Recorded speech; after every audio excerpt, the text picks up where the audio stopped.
আসসালামু আলাইকুম। ক্ষণিকের এই দুনিয়ায় মানুষের জীবদ্দশায় অতি স্বাভাবিক একটি প্রথা হচ্ছে জন্ম এবং মৃত্যু। তবে মৃত্যুর পর যে জগৎ সম্পর্কে আমরা জানি বা জেনেছি তা হলো পরকালে জান্নাত অথবা জাহান্নাম, যেগুলোর চ্যাপ্টার মৃত্যুর পর থেকেই শুরু হয়। কিন্তু মাঝে মাঝে প্রকৃতি সেই মৃত্যুর পরের জগৎটাই যেন এই জগতে ফুটিয়ে তুলতে চায়। বলছিলাম ইন্দোনেশিয়ার একটি অভিশপ্ত মৃতদের গ্রামের সম্পর্কে, যেখানে অতীতে কিছু মারা যাওয়া গ্রামের মানুষ রাত হলেই আবার বেঁচে ওঠে কোনো এক অতৃপ্ত আশায় এবং বাকি গ্রামের মানুষদের মারতে থাকে, যে কারণে এটা মৃতদের গ্রাম হিসেবে আখ্যায়িত করা হয়। একদিন শহরের কিছু ছেলে মেয়ে সেই গ্রামে চলে আসে আর ফেসে যায় এই অভিশপ্ত গ্রামের গ্যারাকলে। তারপর তাদের সাথে কি হয়, তারা কি সেই গ্রাম থেকে বেঁচে ফিরতে পেরেছিল নাকি জীবনের শেষ নিঃশ্বাস ত্যাগ করতে হয়েছিল সেখানেই? সেই গ্রামে কেন এমনটা হয়, এই ঘটনার পেছনে লুকিয়ে আছে কি এমন অতীত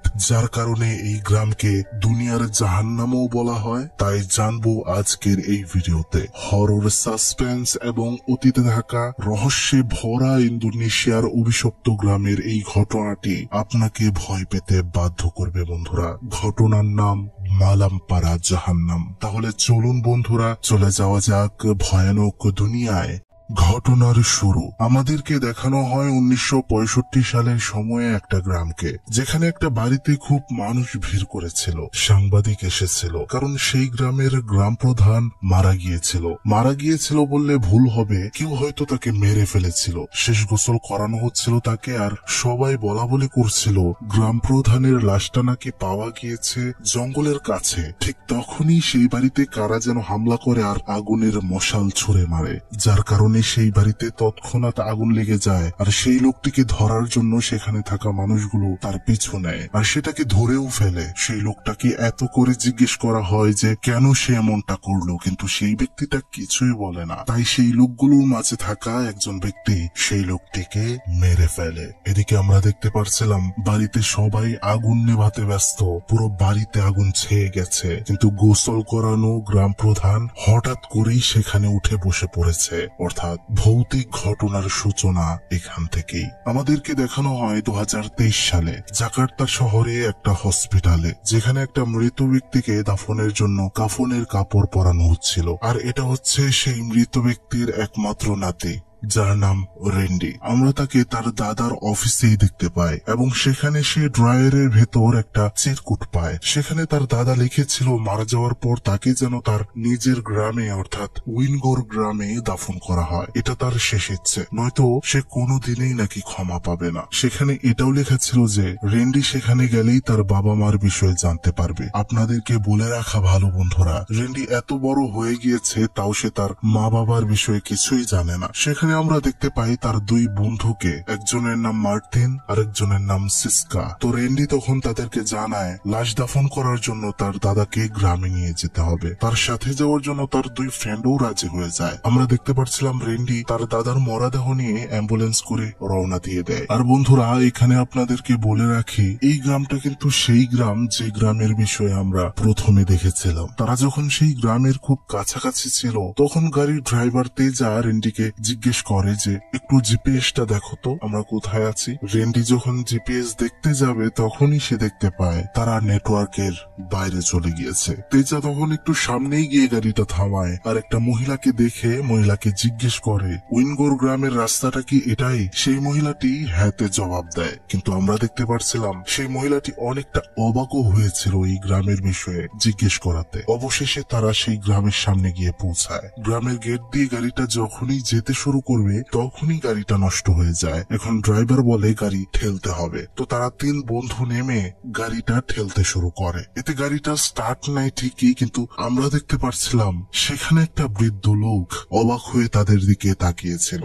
হ্যালো এভরিওয়ান, মোস্ট বে এর সাথে আমার এক্সপিরিয়েন্স সত্যি অনেক মজার, যা আমাকে নগদ পুরস্কার জেতার সুযোগ করে দিয়েছে। এখানে একটা খেলা রয়েছে সবচাইতে এক্সাইটিং, তা হলো প্লেঙ্কো। খেলাটির পুরো ডিটেলস বলে আমি আপনাদের সারপ্রাইজ নষ্ট করতে চাচ্ছি না। ট্রাস্ট মি, এটি হবে আপনাদের জন্য একটি নতুন এক্সপিরিয়েন্স। আপনি যদি গেম লাভার হন, মোস্টেই দিচ্ছে এক্সাইটিং সব গেম অফার, মোস্টেই দিচ্ছে খেলায় খেলায় নগদ পুরস্কার জেতার সুযোগ। মোস্টে রয়েছে বিকাশ, নগদ, রকেট, উপায় এবং অন্যান্য অনলাইন অনলাইন ট্রানজেকশনের মাধ্যমে দ্রুত ও সহজে আপনার টাকা ডিপোজিট ও উইথড্র করার সুবিধা। সাথে থাকছে 24/7 ডেজ কাস্টমার কেয়ার সাপোর্ট। এই প্ল্যাটফর্মটি দিচ্ছে লাইভ স্ট্রিম ম্যাচ দেখার সুযোগ। নিচে দেওয়া আমার প্রোমো কোডটি ইউজ করে রেজিস্ট্রেশন ও আপনার প্রথম ডিপোজিটে পেয়ে যাচ্ছেন এক্সাইটিং ওয়েলকাম বোনাস আর 250টি free spin. Don't miss this offer. সন্ধ্যা হওয়ার সময় সেই গ্রামেরই একটা ঘর থেকে একটা মহিলা বের হয়ে বাড়ির সামনে একটা ধূপ রেখে দেয়, তার সাথে দরজার সামনে কিছু একটা টাঙিয়ে দেয়। এটা দেখে আমরা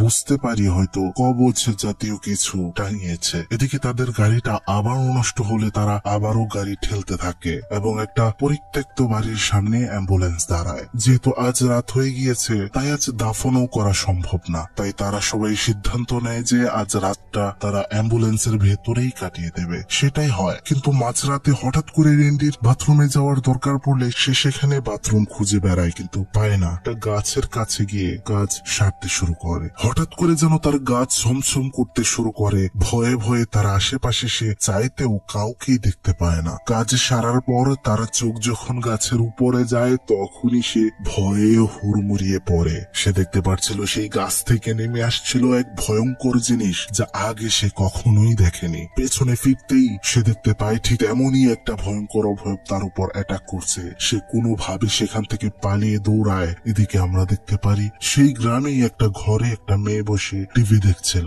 এটা দেখে তার মা সেখানে এসে বলে, আস্তাগফিরুল্লাহ, তুই এটা কি করছিস? এই সময় তুই টিভি দেখছিস? আল্লাহ না করুক যদি আমাদের সাথে খারাপ কিছু ঘটে। সেই মেয়ে বলে, এসব কি এখনো আমাদেরকে বিশ্বাস করতে হবে? রাখো তো, এসব কিছুই হবে না। ঠিক কিছুক্ষণ পরেই আমরা দেখতে পারি সেই মেয়ের উপর কোনো ভয়ঙ্কর শক্তি আসর করেছে। সে উল্টা পাল্টা করছিল, অস্থির হয়ে পড়ছিল, চোখ দুটো একদম সাদা বর্ণের হয়ে গিয়েছিল। তার বাবা তাকে থামানোর চেষ্টা করে কিন্তু উল্টো তার বাবার উপরেই সে অ্যাটাক করতে শুরু করে। এদিকে আমরা দেখতে পারছিলাম জঙ্গলের ভেতর দিয়ে দৌড়াচ্ছিল রেন্ডি। সে প্রাণ বাঁচাতে দৌড়াচ্ছিল, তার পেছনেই ছিল সেই ভয়ঙ্কর লাশের অবয়বটা। হঠাৎ করে সে হোঁচট খেয়ে পড়ে যায় সেখানে। সেই ভয়ানক অবয়বটা এসে হাতে থাকা ছুরিটা দিয়ে যেই না রেন্ডিকে অ্যাটাক করতে যাবে ঠিক তখনই সামনে কিছু একটা দেখে সে ভয় পেয়ে যায় আর সেখান থেকে চলে যায়। রেন্ডি শুয়ে শুয়েই সেখানে দেখছিল। সেখানে সে দেখতে পায় আরো অনেকগুলো মৃত লাশের অবয়ব হাতে ছুরি নিয়ে গ্রামে ঘোরাফেরা করছে। সেগুলো যে মানুষ না তা সে বুঝতেই পারছিল। সে কোনো রকমে সেখান থেকে পালিয়ে একটা বাড়ির সামনে এসে পৌঁছায়। বাড়ির দরজা খুলতেই সে দেখতে পায় সেই মেয়েটা যাকে কোনো একটা খারাপ শক্তি আসর করেছে সে তার বাবা মার উপরও অত্যাচার করছিল। এটা দেখে সে সেখান থেকে আবারও দৌড়াতে শুরু করে আর সামনে সে দেখতে পায় একটা মেয়ে যে কিনা জঙ্গলে ফাঁস নিয়ে ঝুলে রয়েছে। সে আবারও দৌড়াতে শুরু করে, গাছের সামনে এসে দাঁড়ায়। সামনে চেয়ে দেখতে পারে একটা বাড়ির সামনে আরো লাশের ভয়ানক অবয়বগুলো ঘোরাফেরা করছে। সেখান থেকে যখন আরো পালাতে চাইবে সে পেছনেই একটা মহিলা দাঁড়িয়েছিল। সেটা তাকে বলছিল, এখানে কি করছো তুমি? তুমি জানো না এই গ্রামের সম্পর্কে? রেন্ডি তার সমস্ত ঘটনা সেই মহিলাকে খুলে বলে। সে বলে, আমার দাদাকে দাফন করার জন্য এখানে আমি এসেছিলাম। এই গ্রামের বিষয়ে তেমন কিছুই আমি জানি না। সেই মহিলাটি তার নাম মার্নি বলে। সে বলে, তোমাদের এখানে আসা একদমই উচিত হয়নি, এটা ঠিক করনি। রেন্ডি তাকে বলে, প্লিজ আমাদেরকে সাহায্য করুন। গাড়িতে আমার ড্রাইভার সহ আর 2জন বন্ধু রয়েছে, তাদের বিপদ হতে পারে। এদিকে আমরা দেখতে পারি সেই ভয়ঙ্কর অবয়বগুলো তাদের গাড়ির সামনে হাজির হয়ে যায় আর সেখানে গাড়ি ভাঙচুর করতে থাকে। অনেক চেষ্টার পরেও গাড়ি স্টার্ট নিচ্ছিল না। তারা কি করবে একদমই বুঝে উঠতে পারছিল না। গাড়ি থেকে নেমে তখন তারা পালানোর চেষ্টা করে। সিক্সা আর মার্টিন পালাতে তো সক্ষম হয় কিন্তু সেখানেই আটকে পড়ে যায় তেজা আর তাকে সেই ভয়ানক অবয়বগুলো নৃশংসভাবে শেষ করে দেয়। এখানে বন্ধুরা একটা বিষয় খেয়াল করেছেন, এই ভয়ানক অবয়বগুলো নিজেরাই মারামারি করছিল এবং নিজেদেরকেই শেষ করে দিচ্ছিল। এসবের উত্তর কি হতে পারে তা আমরা ধীরে ধীরেই জানতে পারবো। ঘটনাটা ইন্টারেস্টিং রয়েছে। যাই হোক, মার্টিন আর সিক্সা কোন রকমে পালিয়ে আসে আর রেন্ডি মার্নিকে পায়। সেখানে আমরা দেখতে পাচ্ছিলাম সিক্সা এসবে এতটাই ভয় পেয়ে গিয়েছিল যে সে কেঁদে কেঁদে বলছিল, প্লিজ চলো আমরা এখান থেকে চলে যাই, নয়তো আমরা মারা পড়বো। সাথে সাথে তারা তেজার মৃত্যুর সংবাদও রেন্ডিকে জানায়। এতে অনেকটা ভেঙে পড়ে রেন্ডি, কারণ সেই ড্রাইভারটা তাদের খুব আপন ছিল। আমরা দেখতে পাই সবাই মিলে মার্নির সাথে তার বাড়িতে গিয়ে ওঠে। সেখানে মার্নি দরজা ধাক্কা দিতেই দরজা খুলে দেয় তার মেয়ে বৃদ্ধেরা। তারা ঘরের ভেতর ঢোকার পর পরিচিত হয়। মার্নি তাদেরকে হালকা নাস্তা পানির ব্যবস্থা করে দেয়। সেখানে রেন্ডি এই গ্রামের বিষয়ে জানতে চাইলে মার্নি বলতে শুরু করে এই গ্রামের সেই ভয়ঙ্কর নৃশংস কালো অধ্যায়ের কথা। সে জানায়, তোমরা আজ যাদেরকে এই গ্রামে ঘুরতে দেখেছো তারা একটা সময় এই গ্রামেরই জীবিত মানুষ ছিল, কিন্তু এখন তারা মৃত। তারা জীবিত থাকতে একদল অন্য দলের সাথে মারামারি, কাটাকাটি, হিংসা, বিদ্বেষ করে কাটিয়েছে। তাই মরার পরও কোনো এক অভিশাপে তারা প্রতি বছর আবারও ফেরত আসে এবং তাদেরকার মাঝে যুদ্ধ চালায়। এটা মূলত চলতে থাকে 3 দিন 3 রাত ধরে, যাকে আমাদের গ্রামে সবাই জাহান্নামের 3 দিন 3 রাত বলে। এই রাতে আবারও তারা জেগে ওঠে, ধ্বংসলীলায় মেতে ওঠে। দুই দলের মাঝে মারামারি, হানাহানি, কাটাকাটি হয়, ঠিক তারা বেঁচে থাকতে যা করত তার মতোই। সে সময় গ্রামবাসীদেরকে সব সময় কোরআন তেলাওয়াত করতে হয়, ঘরের ভেতর থাকতে হয়। কেউ যদি কোনোভাবেই বাইরে বের হয়ে যায় তাহলেই সেগুলো তাদেরকে মেরে ফেলে। আর যেহেতু তোমরা এসে পড়েছ ঠিক এই সময়ে, তোমাদেরকেও আমাদের মতোই সব নিয়ম কানুন পালন করে ঘরের ভেতর থাকতে হবে, নয়তো তোমাদেরও জীবন বিপন্ন হতে পারে। আর এগুলোর কারণ হচ্ছে দুই বন্ধু মালেক আর বাখতিয়ারের কারণে। তখন তারা সবাই জানতে চায় এই দুইজনকে। তখনই আমরা একটা অতীত দেখতে পাই, অনেক অনেক বছর আগের কথা। আমরা দেখতে পাই দুজন ছেলেকে, একজনের নাম মালেক, আরেকজনের নাম বাখতিয়ার। তারা দুজন বেস্ট ফ্রেন্ড ছিল। তারা একে অপরের পরিপূরক ছিল। দুজন দুজনকে প্রচুর ভালোবাসতো, একসাথে খেলাধুলা করত, কত কি করত। একটা সময় আসে যখন বাখতিয়ার জাকার্তা শহরে চলে যায় তার ফ্যামিলি সহ। অবশ্য সে মালিককে কথা দিয়ে যায় সে খুব শীঘ্রই ফিরে আসবে গ্রামে। এদিকে কাটতে থাকে অনেক দিন। মালিক গ্রামের মাদ্রাসায় লেখাপড়া করে পড়াশোনা শেষ করেছে, আর এদিকে বাখতিয়ার শহর থেকে পড়াশোনা শেষ করে গ্রামে ফেরে। কিন্তু তারা যেহেতু বড় হয়ে গিয়েছিল, তাদের ভেতর থেকে বন্ধুত্বটার ভালোবাসা শেষ হতে থাকে রাজনৈতিক কারণে। কারণ এই গ্রামে দুই বন্ধু আলাদা আলাদা রাজনৈতিক দলের লিড করছিল। সেখানে মালিকের দল ছিল একটু ধার্মিক, আর বাখতিয়ারেরটা ছিল অন্যরকম। এখানে আমরা আরেকটা বিষয় জানতে পারি, তা হচ্ছে মালিকের দুটি মেয়ে ছিল, যার মধ্যে একজনের নাম ছিল মার্নি। আর বন্ধুরা, এটাই কিন্তু সেই মার্নি যে মূলত এই ঘটনাটা রেন্ডিদের বলছিল। যাই হোক, মালিকের অনেক বড় একটা কসাইখানা ছিল, মাংসের ব্যবসা করত সে। সবকিছু ঠিকঠাকই চলছিল, কিন্তু ধীরে ধীরে গ্রামের মধ্যে দুই দলে হিংসা বিদ্বেষ বেড়েই চলছিল। বিষয়টা এমন পর্যায়ে চলে গিয়েছিল যে এক দল আরেক দলের লোকদেরকে মেরে ফেলতে পর্যন্ত শুরু করে। সেই গ্রামের রাজনৈতিক দলের যে রিপোর্টার ছিল, মানে সাংবাদিক ছিল, যে সব তথ্য টিভিকে দিত, সেই রিপোর্টারের সাথে অবৈধ সম্পর্ক হয়ে যায় মালিকের বড় মেয়ের, যার কারণে সে বিবাহের আগেই প্রেগনেন্ট হয়ে গিয়েছিল। এরপর দেখা যায় সেই গ্রামের গ্রাম প্রধানকে কারা যেন আটকে মেরে ফেলেছে নৃশংসভাবে। আর এটাই মূলত আমরা দেখেছিলাম ঘটনার শুরুতে, যে গ্রাম প্রধানকে কেউ মেরে ফেলে দিয়েছিল এবং তাকে কবর দেওয়ার জন্য গোসল করানো হচ্ছিল। যাই হোক, এরপর একদিন দেখা যায় মালিক বাখতিয়ারের কাছে গিয়েছিল এসব মীমাংসা করার জন্য, কিন্তু আমরা দেখতে পারছিলাম বাখতিয়ার অন্যরকম হয়ে গিয়েছিল। তাই তাদের মাঝে সমাধান না হয়ে তর্ক শুরু হয়। যেহেতু গ্রাম প্রধানকে কেউ মেরে ফেলেছে, তাই দুই দল একে অন্যকে দোষারোপ করছিল। বাখতিয়ার বলছিল এগুলো মালিকের দলের লোকেরা করেছে, আর মালিক বলছিল এগুলো বাখতিয়ারের লোকেরা করেছে। এগুলো নিয়ে অনেক ঝামেলা শুরু হয়। এরপরে আমরা 1965 সালের সেই ভয়ঙ্কর দিনকে দেখতে পাই, যেখানে মালিক তার দলবল সহ আর বাখতিয়ার তার দলবল সহ রেডিওতে খবর শুনছিল, যেখানে বলা হচ্ছিল ইন্দোনেশিয়ার জাকার্তা শহরের বড় বড় 6 জন মিলিটারি জেনারেলদেরকে কারা যেন কিডন্যাপ করে নিয়ে মেরে ফেলেছে, যে কারণে দেশের রাজনৈতিক বিরাট একটা ঝামেলার সৃষ্টি হয়েছে। যেহেতু দেশের এমন একটা পরিস্থিতি, আমরা সকলেই জানি এমন পরিস্থিতিতে যখন সরকার ঠিক থাকে না তখন দেশে কতটা অস্থিতিশীলতা দেখা দেয়, ঠিক তেমন সেখানেও হয়েছিল। তাই তারা দুই লিডারই তাদের দলবলকে অস্ত্র নিয়ে হাজির থাকতে, প্রস্তুত থাকতে বলেছিল, যেন এই সুযোগ নিয়ে অন্য কোনো দল তাদেরকে পরাস্ত না করতে পারে। আর তারা দুইজনই তাদের দলকে বলেছিল যার যার কাছে যা কিছু আছে তাই নিয়ে প্রস্তুত থাকার জন্য, ঠিক শেখ মুজিবুর রহমানের সেই ভাষণের মতোই। যাই হোক, তারপর আমরা দেখতে পারি তারা অস্ত্র হিসেবে অনেক কিছু ব্যবহার করছে। রাত নেমে আসে আর আমরা দেখতে পাই দুই দল সম্মুখীন হয়েছে, অর্থাৎ যে কোনো সময় যেন যুদ্ধ লেগে যাবে। গ্রামের মানুষ সব ভয়ে এলাকা ছাড়তে থাকে। এই সুযোগে মালিকের বড় মেয়ে সাংবাদিকের সাথে পালিয়ে যায় এবং ধীরে ধীরে সেখানে দুই দলের যুদ্ধ শুরু হয়। সেই দুই দলের যুদ্ধতে সবাই সেখানে প্রাণ হারায়। শেষমেশ দুই আপন বন্ধু দুজন একে অপরকে মেরে ফেলে। আর তখনই ঘটে এই ঘটনার একটি টুইস্ট। আমরা দেখতে পারি সবাই মারা যাওয়ার পরেও বেঁচে ছিল মালেক আর বাখতিয়ারের দুই খাস লোক, যারা তাদের সাথে থাকতো সব সময়। তারা মারা যায়নি, আর তাদেরকে সাব্বাস জানায় সেই সাংবাদিকটা যে প্রেম করত মালিকের মেয়ের সাথে। তারপর সেই দুই দলের দুই সহকারীকে দিয়েই মালেক আর বাখতিয়ারের লাশ কোথাও একটা পুঁতে রাখে, আর সেটা যেন কেউ না আর জানতে পারে। তাই সে সেই দুই সহকর্মীকেও সেখানেই শুট করে মেরে ফেলে। এখন আমাদেরকে এতটুকুই দেখানো হয়, সেখানে মার্নি তাদেরকে বলছিল মালেক আর বাখতিয়ারের লাশ এখনো কোথায় রয়েছে এটা কেউ জানে না। বন্ধুরা, এখানে কিন্তু অনেক প্রশ্ন রয়ে যায় যা এখনো রিভিল করা হয়নি। ধীরে ধীরেই জানতে পারবেন, চ্যানেলটি সাবস্ক্রাইব করে দেখতে থাকুন। সেখানে মার্নি তাদেরকে বলছিল জাহান্নামের এই 3 রাত আমাদের মতো করে এখানে তোমরাও কাটাও, না হলে তোমাদের ক্ষতি হবে। তারা উপায় না পেয়ে সেখানেই থেকে যায়। রাতে যখন তারা ঘুমাচ্ছিল, হঠাৎ করে দরজাটা যেন অদৃশ্য কেউ খুলে ফেলে। বোঝা যায় ভেতরে কেউ যেন একজন ঢুকলো।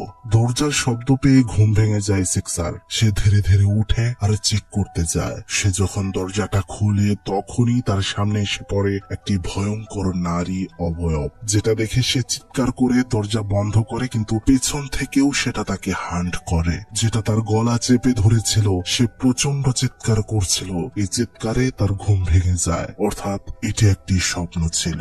সেই রাতটা কোনোভাবে তাদের পার হয়। পরের দিন আমরা দেখতে পারি সেই গ্রামের কবরস্থানে তারা গিয়েছে। তাদের দাদাকে কবর দেওয়া হচ্ছে। কবর দিয়ে তারা সেখানেই বসেছিল, আর তারা দেখতে পায় গত রাত যারা যারা ভয়ঙ্কর মৃত ব্যক্তিদের কাছে মারা গিয়েছিল, তাদেরকেও এখানে এসে তাদের আপনজনরা দাফন করে যাচ্ছে। এখানে রেন্ডি বলছিল, আপনারা যেমন বলেছিলেন তার থেকে বেশি মানুষ মনে হয় মারা গিয়েছে কাল রাতে। ধীরা তখন বলে, হ্যাঁ, কাল রাতে একটু বেশি মানুষ মারা গিয়েছে, জানি না কেন। সেখান থেকে ফিরে আসার সময় সিক্সা অনেক কান্নাকাটি করছিল, বলছিল এখান থেকে চলে যেতে হবে, তার এখানে একটু ভালো লাগছে না, খুবই ভয় লাগছে।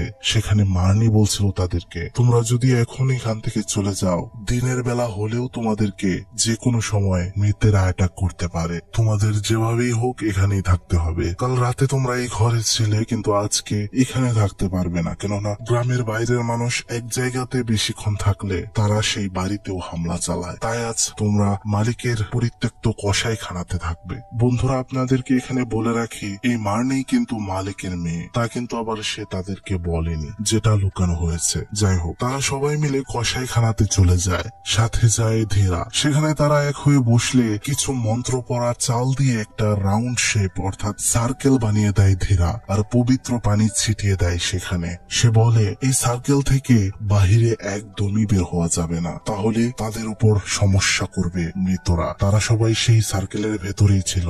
গ্রামে সন্ধ্যা নামে। আমরা দেখতে পাই তারা সেই সার্কেলের ভেতরে শুয়ে ঘুমিয়ে পড়েছিল। রাতটা তখন অনেক গভীর। আমরা দেখতে পারছিলাম তাদের আশেপাশেই সেই ভয়ঙ্কর মৃত মানুষগুলো ঘোরাফেরা করছিল। কিন্তু তখনই সেই সার্কেলের ভেতর থেকে সিক্সার পাটা হঠাৎ করে বের হয়ে যায় ঘুমের ঘোরে, যে কারণে সেই মৃতদের মাঝে একজন তাকে টেনে নিয়ে যেতে থাকে। সিক্সার যখন চিৎকার করতে শুরু করে, তখন তাকে বাঁচানোর জন্য সবাই উঠে পড়ে, কিন্তু কোনো লাভ হয় না। ততক্ষণ মেয়েটাকে তারা নিয়ে গিয়েছে। তারা সেখান থেকে বের হয়ে দেখে সব মৃতেরা বাইরে মারামারি করছে, যাকে বলে একদম যাচ্ছে তাই অবস্থা। মার্টিন সিক্সাকে খুঁজতে খুঁজতে জঙ্গলের দিকে গিয়ে দেখে একটা পাথরের উপরে সিক্সা বসে রয়েছে আর কান্না করছে। সে যখন গিয়ে বলে, তুমি কান্না করো না, আমি এই তো এসে পড়েছি। তার দিকে ফিরে যখন তার মুখের চুলগুলো সরায় মার্টিন, সে দেখতে পায় সিক্সার চোখগুলো সাদা বর্ণের হয়ে গিয়েছে, অর্থাৎ সে সম্পূর্ণ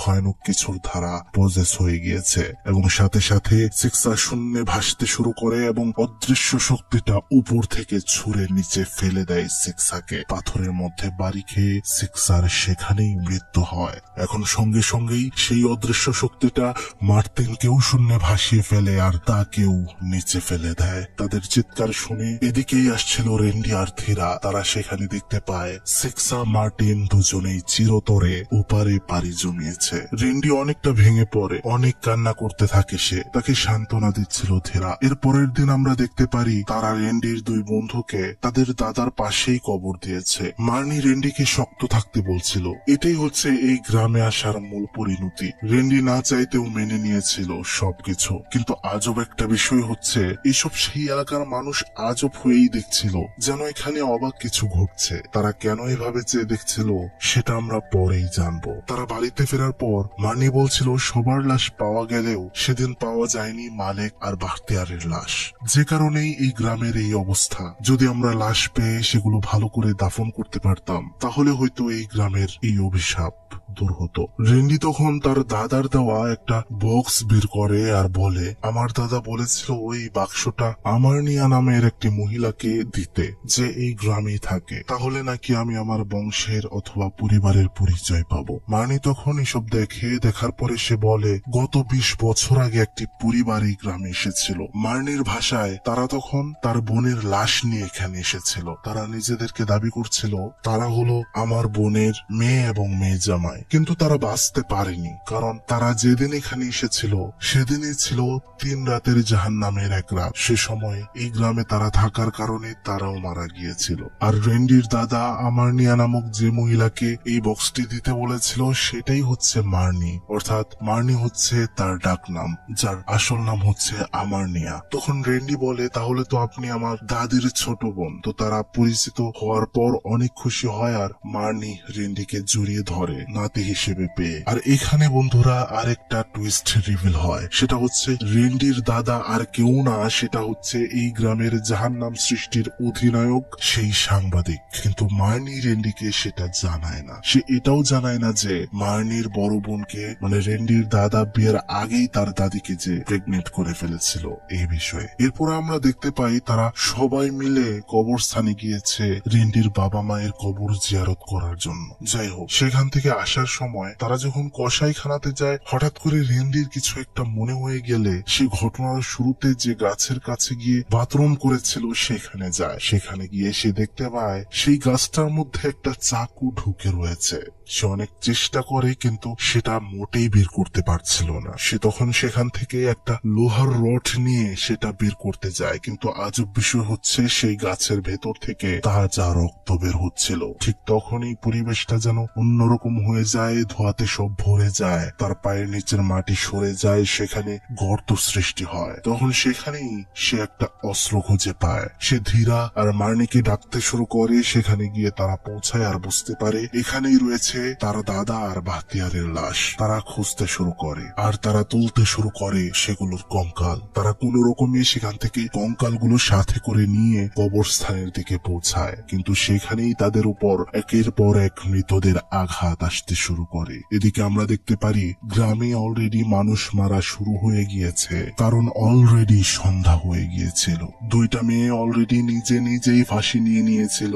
তারা তখন কোন রকমে সেই মৃতদের সাথে হাতাহাতি করছিল। সুযোগ নিয়ে মার্নি পবিত্র পানি দিয়ে একটা সার্কেল বানিয়ে ফেলে আর বলে সেখানে কবর খোঁড়ার জন্য। তখন সেটার ভেতরে থেকে তারা যখন কবর খুঁড়ছিল, হঠাৎ করে রেন্ডির পা সেই সার্কেলের বাহিরে বের হয়ে যায়, যার কারণে তাকে টেনে নিয়ে যায় সেই মৃতেরা। আর সেখানে তখনই চলে আসে মালেক আর বাখতিয়ারের জিন। তারা দুজনকে অনেক মারছিল, মনে হচ্ছিল তারা মরে গিয়েও যেন একে অপরকে দেখতে পারছিল না। সেখানে বাখতিয়ার বলছিল, আমাদের এই ঝগড়ার বিদ্বেষ পরবর্তী জেনারেশনও চালিয়ে যাবে, তাও তোকে ছাড়বো না। সেখানে মার্নি তাদেরকে বলছিল, না এটা একদমই আর হবে না, আজকেই আমরা এটার শেষ দেখব।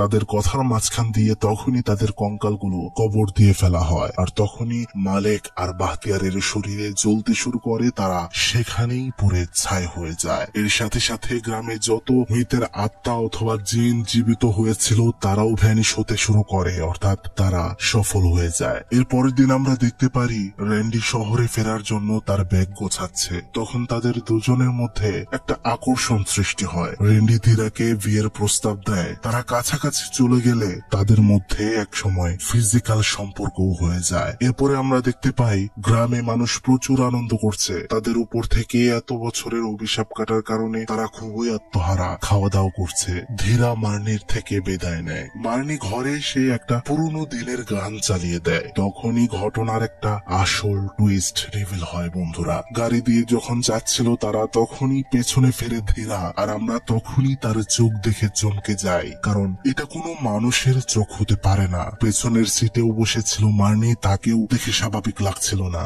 অর্থাৎ ধীরা মার্নি কেউ মানুষ না। আর এইবার আমরা বুঝতে পারি যে রেন্ডি যখন তার দাদা এবং বন্ধুদের কবর দিচ্ছিল তখন এলাকার মানুষ কেন তাদের দিকে এভাবে চেয়েছিল। কারণ বন্ধুরা, রেন্ডি তখন অদৃশ্য কিছুর সাথে কথা বলছিল, যেটা দেখেই গ্রামের মানুষজন অবাক হচ্ছিল। সেখানে রেন্ডি তার সাথে ধীরা আর মার্নিকে দেখতে পেত, যা অন্য কেউ দেখতে পেত না। তারা যে বাড়িতে আশ্রয় নিয়েছিল সেটা তো কোনো বাড়ির অবস্থায় ছিল না, সেটা ছিল যুগ যুগ ধরে পড়ে থাকা একটা ধ্বংসস্তূপ মাত্র। অর্থাৎ এখানে যাই হয়েছে সেগুলোর সবই হচ্ছে জিনেদের ভেলকিবাজি আর একটা প্রতিশোধের খেলা। কারণ সেই জাহান্নামের গ্রামের 3 রাতে সবাই যখন ঘরে থাকতো, তারা কিভাবে বাড়ির বাইরে থাক, অর্থাৎ মার্নি আর ধীরাও ছিল মৃতদেরই একটা অংশ। এখন বন্ধুরা, এখানে অনেক প্রশ্নই আসতে পারে যে গ্রামের মানুষেরা একে অপরকে মারার কারণে কেন এভাবে গ্রামটি অভিশপ্ত হতে পারে। এটার উত্তর হচ্ছে, সমস্যাটা বাকিদের নিয়ে ছিল না, সমস্যাটা ছিল মালিক আর বাখতিয়ারের জন্য। তাদের পবিত্র বন্ধুত্বের ভালোবাসার মধ্যে রেন্ডির দাদা হিংসা হানাহানি ঢুকিয়ে দিয়েছিল, যে কারণে তারা নিজেরা ভুল বুঝে একে অপরকে মেরেছিল, যার কারণে তারা মরে গিয়েও শান্তি পায়নি। আর যদি প্রশ্ন আসে রেন্ডির দাদা এটা কেন করেছিল, সেটার উত্তর হচ্ছে, মালিকের মেয়ের সাথে তার একটা অবৈধ সম্পর্ক ছিল, যেটা মেনে নিতে চাইছিল না মালিক, আর এই কারণেই তাদের শেষ করে দিয়েছিল সে। কিন্তু এটা সত্যি যে তাদের কঙ্কালকে পেয়ে ভালো করে দাফন করার পর তাদের আত্মার মুক্তি পেয়ে গিয়েছে। বাকি রইল ধীরা আর মারিনা, যারা এখন শহরে যাচ্ছে রেন্ডির সাথে। অবশ্যই সংসার করার জন্য যাচ্ছে না, তারা যাচ্ছে সেই সাংবাদিক অর্থাৎ রিপোর্টারের বংশের এক বিন্দু রক্ত ফোঁটাকেও শেষ করে দিতে। কারণ তারা এই পৃথিবীতে রয়ে গিয়েছিল প্রতিশোধ নেওয়ার জন্য। এটাই ছিল বন্ধুরা ঘটনা, একদম অন্যরকম একটা ঘটনা আমরা আজকে জেনেছি। বন্ধুরা, কেমন লেগেছে আপনাদের তা অবশ্যই কিন্তু কমেন্ট বক্সে জানাতে একদমই ভুলবেন না। আজকের মতো বিদায় নিচ্ছি, ভালো থাকবেন সবাই, ভালো রাখবেন সবাইকে, আর আমার পাশেই থাকবেন। আল্লাহ হাফেজ, আসসালামু আলাইকুম।